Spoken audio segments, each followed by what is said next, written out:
ദൈവം പ്രകൃതി ഭംഗി കൊണ്ട് അനുഗ്രഹിച്ച നാട്, മനോഹരമായൊരു നാട്. പക്ഷേ അതിന്ന് ചട്ടമ്പി നാട് എന്ന അപരനാമത്താലാണ് അറിയപ്പെടുന്നത്. ഒരു ഗ്രാമത്തിനു മേൽ ഇങ്ങനെ ഒരു ആക്ഷേപം കൽപ്പിച്ചു കിട്ടുന്നത് അനേകം വർഷങ്ങൾക്ക് മുൻപാണെന്ന് ചില മുൻകാല ചട്ടമ്പിമാർ പറയുന്നു. ചെമ്പട്ട് നാട് ചട്ടമ്പി നാടായി മാറിയതിന്റെ പൂർവ്വകഥാംശത്തെപ്പറ്റി റിട്ടയേർഡ് ചട്ടമ്പിയായ ചെങ്കീരി മാധവൻ: പണ്ട് ഞാനും വടിവാളു വാസുവും കീരമ്പാർ അബ്ദും മാത്രമേ ചട്ടമ്പിമാരായിട്ട് ഈ നാട്ടിലുണ്ടായിരുന്നുള്ളൂ. അബ്ദു ജയിലിൽ കിടന്നാ മരിച്ചത്. ഈ നാടിനെ ഈ അവസ്ഥയിലാക്കിയത് കാട്ടാപ്പള്ളിക്കാരും മല്ലഞ്ചറക്കാരും കൂടിയാണെന്ന് ഞാൻ പറയും. അത് തന്നെയാണ് സത്യവും. കാട്ടാപ്പള്ളി കുറുപ്പച്ചനും മല്ലഞ്ചറ ഉണ്ണിത്താനും കൂട്ടുകച്ചവടത്തിൽ ഒരു ചിട്ടിക്കമ്പനി നടത്തിയിരുന്നു. കർണാടക തെരുവിൽ നിന്ന് ഉണ്ണിത്താൻ മകനെ പോലെ കൂടെ കൂടിയ ഒരു കള്ള ചെറുക്കം കാരണം ചിട്ടിക്കമ്പനി പൊളിഞ്ഞു. അതോടെ കാട്ടാപ്പള്ളിക്കാരും മല്ലഞ്ചറക്കാരും പരസ്പരം കേസും വഴക്കുമായിട്ട് കൊടിയ ശത്രുക്കളായി പിരിഞ്ഞു. കാട്ടാപ്പള്ളിക്കാരുടെ കരുത്തിന് മുന്നിൽ പിടിച്ചു നിൽക്കാൻ പറ്റാതെ വന്നപ്പോ ഉണ്ണിത്താന്റെ ഭാര്യ രുക്മണിയുടെ ആങ്ങളമാര ടൗണിൽ നിന്ന് ചട്ടമ്പിമാരെ ആദ്യം ഇങ്ങോട്ട് ഇറക്കിയത്. അവരെ തോൽപ്പിക്കാൻ കാട്ടാപ്പള്ളിക്കാര് വേറെ ചട്ടമ്പിമാരെ ഇറക്കി. വന്നവരിൽ ചിലർ ഇത് വളക്കൂറുള്ള മണ്ണാണെന്ന് കണ്ട് ഇവിടെ അങ്ങ് കൂടി. ചിലരൊക്കെ തിരിച്ചുപോയി. പുതിയ ചില പീക്കിരി ചട്ടമ്പിമാർ ഇവിടെയും ജനിച്ചു. അങ്ങനെ കാലങ്ങൾ കഴിഞ്ഞപ്പോ ഈ നാടിനൊരു ഓമന പേരും കിട്ടി, ചട്ടമ്പി നാട്. ഇനി ചട്ടമ്പി നാടിന്റെ വർത്തമാനകാല യാഥാർത്ഥ്യങ്ങളിലേക്ക്. ഇത് മാക്രി ഗോപാലൻ. ആദ്യകാലത്ത് തവളപിടുത്തമായിരുന്നു തൊഴിൽ. തവളപിടുത്തം നിരോധിച്ചതോടെ തൊഴിലില്ലാതെ താൻ ചട്ടമ്പിയായി മാറിയെന്നാണ് ഗോപാലന്റെ ന്യായം. എന്റെ പൊന്നു സാറേ, അല്പം ചട്ടമ്പി തരില്ലാതെ ഇവിടെ ജീവിക്കാൻ പറ്റത്തില്ല. ഗോപാലൻ തല്ലാറുണ്ട്, അതുപോലെ തിരിച്ചിഷ്ടം പോലെ കിട്ടാറുണ്ട്. നമ്മൾ മാത്രം മര്യാദക്കാരായി ജീവിച്ചാലേ തല്ലുകൊണ്ട് തൂറി മെഴുകത്തേ ഉള്ളൂ. സാറേ, മുഴുവൻ കഴിഞ്ഞിട്ടില്ല എന്റെ സംഭാഷണം. അത്രേ മതി. എടാ സ്റ്റുഡിയോ, എന്റെ സംഭാഷണം എടുത്തില്ലെങ്കിലല്ല നിന്റെ സ്റ്റുഡിയോ. പറഞ്ഞോളൂ. നമ്മ സിനിമയിലൊക്കെ സാറിനെ കണ്ടിട്ടുണ്ട്. നമ്മുടെ കാര്യം കൊണ്ടാ സാറൊക്കെ ജീവിച്ചു പോണത്. പിന്നെ ചട്ടമ്പിമാരുടെ വിഷമത്തെ കുറിച്ച് പറയുകയാണെങ്കിൽ ഞങ്ങൾക്ക് സർക്കാരിൽ നിന്നും യാതൊരു ധനസഹായം ഇതുവരെ ലഭിച്ചിട്ടില്ല. സർക്കാർ ഞങ്ങളോട് ചിറ്റമനയമാണ് കാണിക്കുന്നത്. പിന്നെ എന്റെ ആശാനെ കുറിച്ച് പറഞ്ഞില്ലെങ്കിൽ അതൊരു നന്ദികേടായി പോകും. വടിവാൾ വാസുന്ന പേര് പണ്ടൊരു കള്ളച്ചക്കന്റെ വെട്ടുകൊണ്ട് അരക്ക് താഴേക്ക് തളർന്നു കിടക്കുക. ട്രിപ്പിളും പോളിയൊക്കെ കൃത്യമായിട്ട് തട്ടും. അര തളർന്ന കേരളത്തിലെ ആദ്യത്തെ മനുഷ്യൻ. ആശാന്റെ ശിഷ്യന്മാർ വന്ന് കസേരയിൽ ഇരുത്തിയ ആശാനെ പുറത്തേക്ക് കൊണ്ടുപോകുന്നത്. അതുകൊണ്ട് നാട്ടുകാരിപ്പോ കസേര വാസു എന്നാ വിളിക്കുന്നേ. ചട്ടമ്പി വീണ ചട്ടിയില കഞ്ഞി, പിന്നെ തെണ്ടി കഞ്ഞി കുടിക്കണം. ഈ കാട്ടാപ്പിള്ളക്കാർക്ക് വേണ്ടി ജീവിതവും തൊലച്ച് ഈ കസേര കയറിയവനാ വാസു. എന്നിട്ട് തിരിഞ്ഞു നോക്കിയില്ല ഇവന്മാര്. ചുമ്മാതല്ല കുറുപ്പച്ചൻ വണ്ടിയും മറിഞ്ഞ് മൂക്കിലകത്ത് പഞ്ഞി വെച്ച് കിടന്നത്. ചെയ്തു കൂട്ടിയ മഹാപാപങ്ങളുടെ ഫലമാ ഇപ്പൊ മകനൊരുത്തിലുണ്ടല്ലോ വിഷപ്പാമ്പിന്റെ ജന്മം. കാട്ടാപ്പിള്ളി നാഗേന്ദ്രൻ ചിട്ടിക്കമ്പിന് മുതലാളി. അച്ഛൻ ചത്തത് വണ്ടി മറിഞ്ഞിട്ടാണെങ്കിൽ ഈ നാഗേന്ദ്രൻ ഇടി വിട്ടുകൊണ്ടേ ചാകൂ. നോക്കിക്കോ. ഈ കാട്ടാപ്പള്ളി നാഗേന്ദ്രൻ ഞാൻ തന്നെ. ആ ചാകാൻ പോകുന്ന കിളവൻ എന്ത് വേണമെങ്കിലും പറഞ്ഞോട്ടെ, ഞാൻ അതൊന്നും കാര്യമാക്കുന്നില്ല. ഈ മല്ലഞ്ചരക്കാർക്ക് എന്ത് തകർച്ച വന്നാലും അതിന്റെ ക്രെഡിറ്റ് മുഴുവൻ നാട്ടുകാർ കൊണ്ടുപോയിടുന്നത് ഈ നാഗേന്ദ്രന്റെ അക്കൗണ്ടിലാ. പിന്നെ ഈ മല്ലഞ്ചരക്കാരുമായിട്ടുള്ള കേസും വഴക്കും അത് ഞങ്ങളുടെ കാരണവന്മാരായിട്ട് തുടങ്ങിയതാ. അതിന്റെ മത്സരവും വാശിയും ഒക്കെ ഞങ്ങൾ തമ്മിൽ ഉണ്ടായിട്ടുണ്ട്, അത് സത്യമാണ്. അല്ലാതെ ഈ ചന്ദ്രമോഹൻ ഉണ്ണിത്താനെ തകർക്കാൻ ഞാനൊന്നും ചെയ്തിട്ടില്ല. അയാളുടെ ബംഗ്ലാവും തോട്ടമൊക്കെ വിൽക്കുന്നതിന് ഞാൻ എന്തിനാ എതിരെ നിൽക്കുന്നത്? എന്നെ കുറിച്ചുള്ള വെറും ആരോപണങ്ങളാന്നേ. എന്താടാ മല്ലഞ്ചരക്കാരുടെ ബംഗ്ലാവ് പുറനാട്ടുകാരോ വന്ന് കണ്ടിട്ട് പോയി. എന്നിട്ട് നീയൊക്കെ കൊല്ലണമെന്ന് പറഞ്ഞിട്ടില്ല ഞാൻ. എന്നിട്ട് വിശേഷം പറയാൻ വന്നില്ല. എല്ലാം കൂടെ എടുത്ത് ചവിട്ടി പൊളിക്കും ഞാൻ. ഈ നാട്ടിലെ മുഴുവൻ ചട്ടമ്പിമാരാന്ന് പറയുന്നത് ചുമ്മാതെയാ. എന്റെ അഭിപ്രായത്തിൽ ഒരേ ഒരു ചട്ടമ്പി ഈ നാട്ടിലുള്ളൂ, അത് കാട്ടാപ്പള്ളി നാഗേന്ദ്രനാണ്. അവന്റെ അച്ഛൻ വണ്ടി പറഞ്ഞതിന് കാരണക്കാര് ഞങ്ങളാണെന്ന് അവന്റെ ധാരണ. അതിന് വടക്കമലയെന്ന് ചട്ടമ്പിമാരെ ഇറക്കി എന്റെ രണ്ട് അമ്മാമാരെ വെട്ടി എന്റെ ബിസിനസ് തകർത്ത് എന്റെ മൂക്കറ്റം കടക്കാരനാക്കി. ഇപ്പൊ എന്റെ വീടും തോട്ടവും മേടിക്കാൻ വരുന്നവന്മാരെ അവൻ തല്ലി ഓടിക്കുക. പക്ഷേ ഈ ചന്ദ്രമോഹൻ ഉണ്ണിത്താൻ തോറ്റു കൊടുക്കില്ല. അതിനെനിക്കൊരു പോലീസിന്റെയും പട്ടാളത്തിന്റെയും സഹായം വേണ്ട. പോലീസ് ഇവിടെ നിഷ്ക്രിയമാണെന്ന് ഞാൻ പറയില്ല. ദാ അങ്ങോട്ട് നോക്കൂ, എത്ര ക്രിയാത്മകമായിട്ടാണ് അവർ ജോലി ചെയ്തതെന്ന് നോക്കൂ. പിന്നെ എന്ത് നിഷ്ക്രിയത്വമാണ് നിങ്ങൾ ആരോപിക്കുന്നത്? ഈ ക്യാമറ ഓഫ് ചെയ്യണമെങ്കിൽ ഞാനൊരു കാര്യം പറയാം. ഓഫ് ചെയ്തോളൂ. ഇവിടെ ഇപ്പൊ ഈ കാട്ടാപ്പള്ളി നാഗേന്ദ്രനെ ഒതുക്കി കഴിഞ്ഞാൽ മൊത്തത്തിലുള്ള എല്ലാ പ്രശ്നങ്ങളും തീരും. ഒരിക്കൽ ഞാനൊന്ന് ശ്രമിച്ച് നോക്കിയതാ. 2 മാസമാ ആശുപത്രി കിടന്നത്. ഇപ്പൊ മല്ലഞ്ചിറയിലെ ചന്ദ്രമോഹൻ കണ്ടുവച്ചിരിക്കുന്ന ബുദ്ധി ഏതായാലും കൊള്ളാം. മുള്ളിനെ മുള്ളുകൊണ്ട് തന്നെ എടുക്കുക. കാട്ടാപ്പള്ളിയെ വിഴുങ്ങാൻ പറ്റിയ ഒരു മറുനാടൻ ചട്ടമ്പിയെ കണ്ടുപിടിക്കുക. എന്നിട്ട് എസ്റ്റേറ്റും ബംഗ്ലാവും അയാൾക്ക് വിൽക്കുക. പുറം നാട്ടിൽ ചട്ടമ്പിമാരേറെയുണ്ട്. പുലിക്കണ്ടം കോയ, ചെങ്കൽപ്പാളയം മുത്തുരാജ്, കോയമ്പത്തൂർ മണിസ്വാമി. പക്ഷെ കാര്യമില്ല, ഇത്രയും കാശ് മുടക്കി ഈ ബംഗ്ലാവും തോട്ടവും മേടിക്കാനുള്ള കാശ് അവന്മാരയിലില്ല. എനിക്ക് കൂടി കമ്മീഷൻ കിട്ടുന്ന ഒരു കാര്യമായതുകൊണ്ട് ഇത്തിരി ബുദ്ധിമുട്ടിയാണെങ്കിലും അവസാനം കണ്ടുപിടിച്ചു. കർണാടകയിലെ പോലീസ് ഫയലിൽ നിന്നാ തപ്പിയെടുത്തത്. കക്ഷിയുടെ പേര് വീരേന്ദ്ര മല്ലയ്യ. 37ഓളം തല്ലുകേസുകൾ. അതിൽ ശിക്ഷിക്കപ്പെട്ടത് ഒരു കേസിന് മാത്രം. അതും പൊതുവേദിയിൽ വെച്ച് കേന്ദ്രമന്ത്രിയുടെ കർണക്കുറ്റിക്കടിച്ചതിന്. ഹിസ്റ്ററി വെച്ച് നോക്കുമ്പോ പുള്ളി 10 കാട്ടാപ്പള്ളിമാരെ ഒറ്റയ്ക്ക് തിന്നും. അല്ല, ഇതിന്റെ ബ്രോക്കർ ഞാനാണെന്ന് പറഞ്ഞ കാട്ടാപ്പള്ളി എന്നെ കൊല്ലുന്ന എന്റെ പേടി. നിനക്ക് പോലീസ് പ്രൊട്ടക്ഷൻ ഞാൻ തരും. എങ്ങനെ? ഏതെങ്കിലും മോഷണ കേസ് പിടിച്ച് അകത്താക്കിയാ പോരെ. അയാളിത് വാങ്ങുന്ന എന്താ ഉറപ്പ്? ദേ, ഞങ്ങൾ ഇന്ന് തന്നെ പോവുക. മല്ലയ്യയുടെ അനുജനെ പോലെ കൂടെ നടക്കുന്ന ഒരാളുണ്ട്, മുരുകൻ. അവൻ പറഞ്ഞ മല്ലയ്യ ഒന്നും തട്ടിക്കളയത്തില്ല. ആദ്യം ഞങ്ങൾ ചെന്ന് മുരുകനെ പിടിക്കും. അയ്യോ, എന്നെ ആരെങ്കിലും രക്ഷിക്കണേ. എന്റെ അമ്മേ. അയ്യോ, ഗൗഡ, ഗൗഡ. എടാ, ഒന്ന് വേഗം വാ. കേറ്, അവിടെ വണ്ടിയിട്. അയ്യോ, തലയിലെ ഓടിവേഗി, ഓടിവേഗി. നീ എന്തൊന്നും മിണ്ടാത്തെ? പേടിച്ചു പോയാ? ഇനി എന്തിനാ പേടിക്കണേ? ഞാനില്ലേ കൂടെ. ഈശ്വര, ഇവനത് എവിടെ പോയി?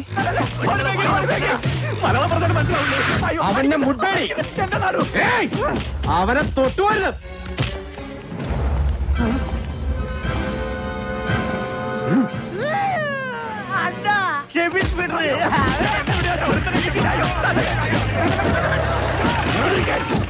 അങ്ങോട്ട് മാറാൻ. ആളറിയാതെ പറ്റിപ്പോയത് അയ്യ. അയ്യ പൊക്കോളൂ.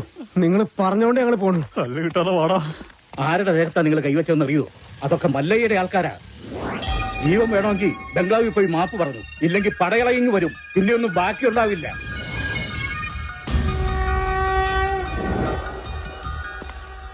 ഇവൻ എന്ത് പറ്റിയെന്നാ നിന്നോട് ഒന്ന് പറഞ്ഞത്? ബൈക്കിൽ നിന്ന് വീണെന്ന്. ബൈക്കിൽ നിന്ന് വീണു. ഇവനെ തല്ലിയ ആളുകൾ മാപ്പി വയ്ക്കാമെന്ന് നിപ്പുണ്ട്. തല്ലിയപ്പോഴാണല്ലോ ബൈക്കിൽ നിന്ന് വീണത്. ഉണ്ടത് മലയെ എവിടെ? അപ്പുറത്തെ മുറിയിലുണ്ട്, ആവി കൊള്ളുക.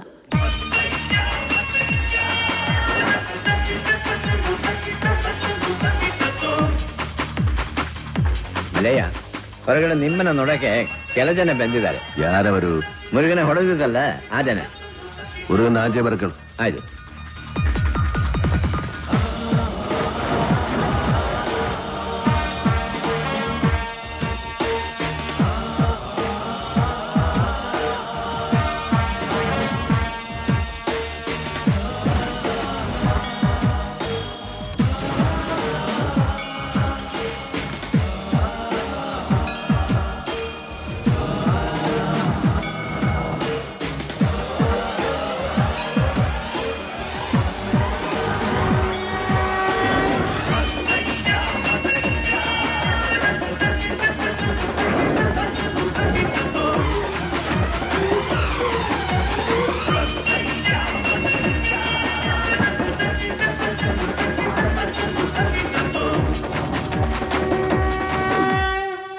ഇത് വേറെ ആൾക്കാരാ. ഇവരല്ല എന്നെ തല്ലിയത്. ഞങ്ങൾ തന്നെ തല്ലിയത്. മാപ്പാകണം. ഇനി ചെയ്യില്ല.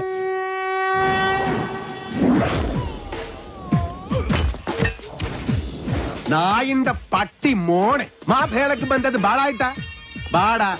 എല്ലാരും ബാടാ. എല്ലാവർക്കും തരടാ മാപ്പ്.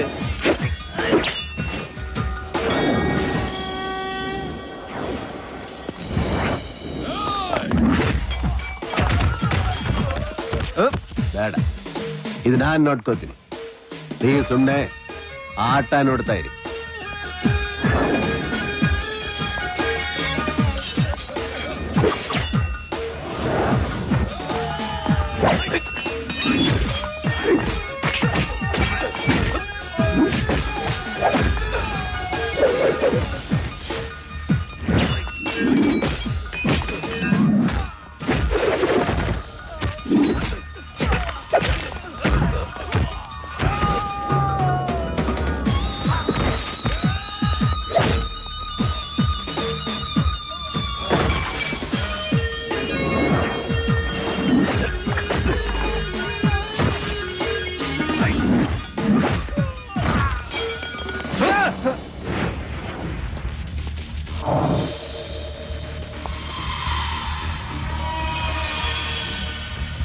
യാരാടാ നിങ്ങള്?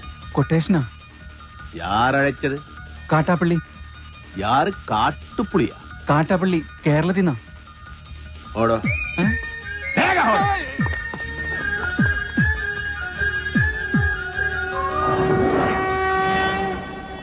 നീ അപ്പൊ കേരള ಹೋಗಿದ್ದೆ? കേരളത്തിലാ? ഞാൻ പോയിട്ടില്ല. യാർ ഈ കാട്ടുപുളി? ഈ സംഭവം എനിക്ക് യാതൊരു ബന്ധമില്ല. അല്ല, ആരാ ഈ കാട്ടാപ്പള്ളി? അപ്പൊ നിങ്ങൾ ഇവിടെ വരുന്നതിന് മുൻപേ നിങ്ങൾ കാട്ടുപുളി കൊട്ടേഷൻ ഇവിടെ വന്നു. കാട്ടുപുളിയല്ല, കാട്ടാപ്പള്ളി. എന്ത് പുളിയാണെങ്കിലും ആ കളി ഇവിടെ നടക്കില്ല. ഞങ്ങള് മുരുകനെ പോയി കണ്ടിരുന്നു. മുരുകനാ പറഞ്ഞത് ഇവിടെ വന്ന് സങ്കടം പറഞ്ഞ മല്ലയ്യ കേൾക്കുന്നു. സങ്കടം കേൾക്കാൻ ആനന്ദ രാജാവാ? ആ കാട്ടാപ്പള്ളി വിൽക്കാൻ സമ്മതിക്കുന്നില്ലെന്നേ. നിങ്ങൾ പോലീസിൽ പോയി പറ ചേട്ടാ. പോലീസ് അവിടെ ഒരു പുല്ലും ചെയ്യില്ല. എന്തായാലും മല്ലയ്യ അത് വാങ്ങണം. വേണമെങ്കിൽ പറഞ്ഞതിന് ഒരു 5 ലക്ഷം കുറച്ചോ. നനക്ക് വേണം. ഇവിടെ അടി കുത്ത് വെട്ട് ഒളിഞ്ഞ് നേരമില്ല. വെടിമാരായ അതെല്ലാം തലനോവ്. ഉപേക്ഷ പറയരുത് സാർ. മല്ലയ്യ വേണ്ടെന്ന് പറഞ്ഞാ വേണ്ട. നിങ്ങൾ പോണം. തീരുമാനത്തിൽ എന്തെങ്കിലും മാറ്റം ഉണ്ടെങ്കിൽ ദേ ഈ നമ്പറിൽ വിളിച്ചാൽ മതി. ആദ്യത്തെ നമ്പർ എന്റെ അല്ല, രണ്ടാമത്തെ നമ്പർ ഇവന്റെ അല്ല. എന്നാലും വിളിച്ചാൽ കിട്ടും അല്ലേ? ഹലോ, ഏത് ഹോസ്പിറ്റല്? മുരുകൻ ആക്സിഡന്റ് ആയി ഹോസ്പിറ്റലിലാ.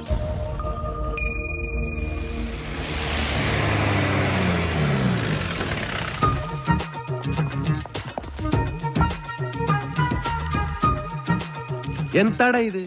നാട്ടുകാർ തല്ല് കളഞ്ഞപ്പോൾ ആക്സിഡന്റോ?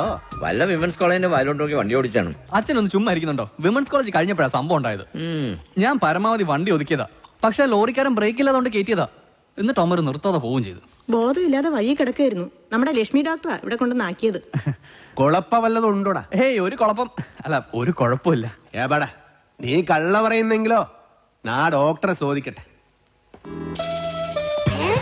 ആയുർവേദം ശീലമാക്കൂ, പ്രകൃതിയോട് ഇണങ്ങി ജീവിക്കൂ. ആളിനിയും എത്തിയില്ലല്ലോ എന്ന് ഞാൻ ആലോചിക്കായിരുന്നു. ചായ ഒരെണ്ണം എടുക്കട്ടെ? വേട. മുരുകന് എങ്ങനെ ഉണ്ട്? പേടിക്കാൻ ഒന്നുമില്ല. വേണമെങ്കിൽ ഇന്ന് തന്നെ ഡിസ്ചാർജ് ചെയ്യാം. ഏതായാലും മല്ലയ്യ ഉള്ളതുകൊണ്ട് കാഷ്വാലിറ്റി സജീവമാണ്. ഒന്നുകിൽ അടിപിടി കേസുകൾ, അല്ലെങ്കിൽ accident. I am very busy. എന്നിട്ടാണോ ഡ്യൂട്ടി ടൈമിൽ TV കാണുന്നത്? ഇപ്പൊ ബ്രേക്ക് ടൈമാ. മാത്രമല്ല ഞങ്ങളുടെ നാടാ TVയിൽ കാണിക്കുന്നത്. ഞാൻ പറയില്ല. അങ്ങോട്ട് നോക്കൂ, എത്ര ക്രിയാത്മകമായിട്ടാണ് അവർ ജോലി ചെയ്തത്. നേരത്തെ എന്റെ അടുത്ത് വന്ന ആള് ബ്രോക്കർ, ഇവര് പോലീസാ? ഇതാണ് ചെമ്പട്ട് നാട്ടിലെ മല്ലഞ്ചിറ ഉണ്ണിത്താന്റെ വീട്. ഞാനിപ്പോ തകർന്നവനാ. എനിക്ക് വീടും തോട്ടവും വിൽക്കാതെ കടക്കാരുടെ മുന്നിൽ പിടിച്ചു നിൽക്കാൻ കഴിയില്ല. അതിന് ഈ കാട്ടാപ്പള്ളി സമ്മതിക്കുന്നില്ല. എല്ലാം തകർന്ന കിടപ്പാടം പോലും.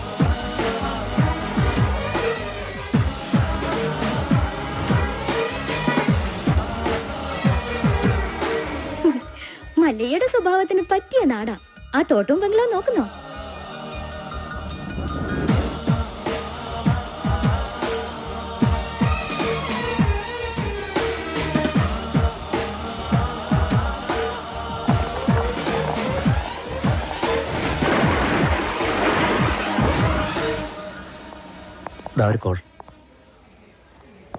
ഞാൻ കാട്ടാപ്പള്ളി നാഗേന്ദ്രൻ.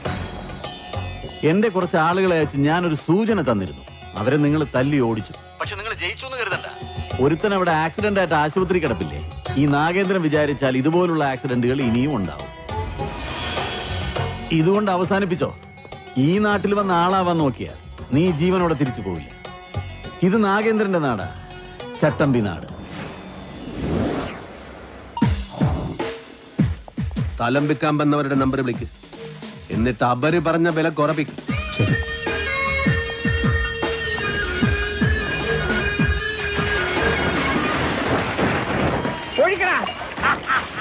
അയ്യോ, എന്റെ അമ്മച്ചിയെ, എന്റെ അമ്മേ, അയ്യോ. കുടിക്കുന്നവർക്ക് എല്ലാം കൊടുക്കണ, ആഘോഷിക്കട്ടെ.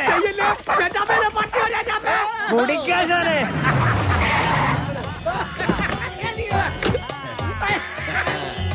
എന്റെ സ്ഥലവും തോട്ടവും വിപ്പിക്കില്ലാന്ന് വീമ്പ് വന്നിട്ട് എന്തായി? വിറ്റടാ, നല്ല വിലക്ക് തന്നെ വിറ്റു. നടക്കടാ.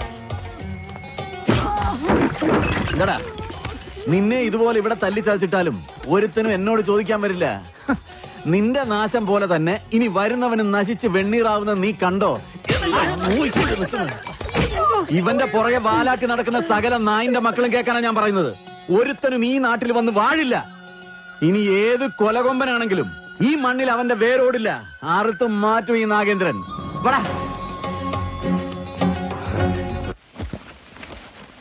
ഇവനിനി ആ നാട്ടിൽ ചെന്ന് എന്തെല്ലാം കുഴപ്പങ്ങൾ ഉണ്ടാക്കും എന്തോ. വാ തുറന്ന അച്ഛന് നല്ല ഒന്നും പറയാനില്ലേ? നല്ലത് എന്തെങ്കിലും ചെയ്താലല്ലേ പറയാൻ പറ്റൂ.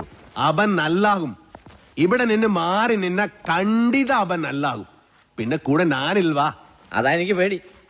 ഇവൻ ഓരോ കുരുത്തക്കേടുകളും ചടി മേടിക്കും, അല്ലേ അത് ചോദിക്കാൻ ചെല്ലും. അതാണല്ലോ പതിവ്. അതേർലേ നാട്ടുകാർ നിന്നെ തല്ലിയ കാരണ അതൊരു നിസ്സാര കാര്യ. ഒരു ലവ് ലെറ്റർ കൊടുത്തേനാ. ഈ പ്രായത്തിലോ ആരെങ്കിലും ലവ് ലെറ്റർ അയക്കുമോ? ഇമെയിൽ അയക്കണ്ടേ? ഓർക്ക. കൊള്ളാം, നല്ല ഉപദേശം. അവനൊരു പെണ്ണ് ഇഷ്ടാക്കിതരേ അതിന് തള്ളേണ്ട കാര്യമുണ്ടോ? നിന്നെ തള്ളിയത് ആര്? കുടുങ്ങി അപ്പനാ അണ്ണനാ? അപ്പനും അല്ല അണ്ണനും അല്ല, പെണ്ണിന്റെ കെട്ടിയോനാ. കല്യാണം കഴിഞ്ഞതാണെന്ന് ഞാൻ അറിഞ്ഞില്ല. അതെ, ഇവനെ ഇങ്ങനെ വിട്ടിട്ട് കാര്യമില്ല. നല്ലൊരു പെണ്ണിനെ കണ്ടുപിടിച്ച് ഉടനെ കല്യാണം നടത്തണം. ഏയ് അതൊന്നും നടക്കില്ല. മല്ലയ്യ കഴിക്കാതെ ഞാൻ കല്യാണം കഴിക്കില്ല എന്നൊരു ദുർബല നിമിഷത്തിൽ സത്യം ചെയ്തു പോയി. നിൻಗೆ സത്യം ചെയ്യ അവർ പറഞ്ഞു. നീ സത്യം ചെയ്താ നീ കല്യാണം കെട്ടണം. ഞാൻ കല്യാണം കെട്ടില്ല. നന്ന കല്യാണം എല്ലാം ശരിയാക്കി വന്നപ്പോ ജയിലിൽ പോയി മടങ്ങി വന്നപ്പോ പെണ്ണ് 2 പ്രസംഗിച്ചു. പ്രസംഗിച്ചല്ല, പ്രസംഗിച്ചു. വീണ്ടും എല്ലാം ശരിയാക്കി വന്നപ്പോ വീണ്ടും ജയിലിൽ പോയി. രണ്ടാമത് ജയിലിൽ പോയത് അതേത് കേസ്? അത് കെട്ടാ പോണ പെണ്ണ്. അവള് നക്സലേറ്റു, രോഹിണി നച്ചപ്പ. അന്ന് ഞാൻ സബത ചെയ്തു, ഞാൻ ഇനി കല്യാണം കട്ടില്ല. ഉപദേശിക്കുകയാണെന്ന് തോന്നരുത്. കാര്യസ്ഥന്റെ ജോലിയാണെങ്കിലും പലപ്പോഴും ഒരു അച്ഛന്റെ സ്ഥാനം തരുന്നോണ്ട് പറയാ, ഒരു കുടുംബവും ജീവിതമൊക്കെ മല്ലേക്കും വേണ്ടേ? ഈ അനാഥം മല്ലയ്യെങ്ക നീവേ അപ്പ തമ്മ അമ്മ കേൾസ്തവനും. അങ്ങനെ ഒന്നും പറഞ്ഞ് ഒഴിയാൻ നോക്കണ്ട. മല്ലയ്യയുടെ തലയിൽ വരച്ചിട്ടുണ്ടെങ്കിൽ മല്ലയ്യെ കത്ത് ചെമ്പട്ട നാട്ടി നല്ലൊരു പെണ്ണുണ്ടാവും.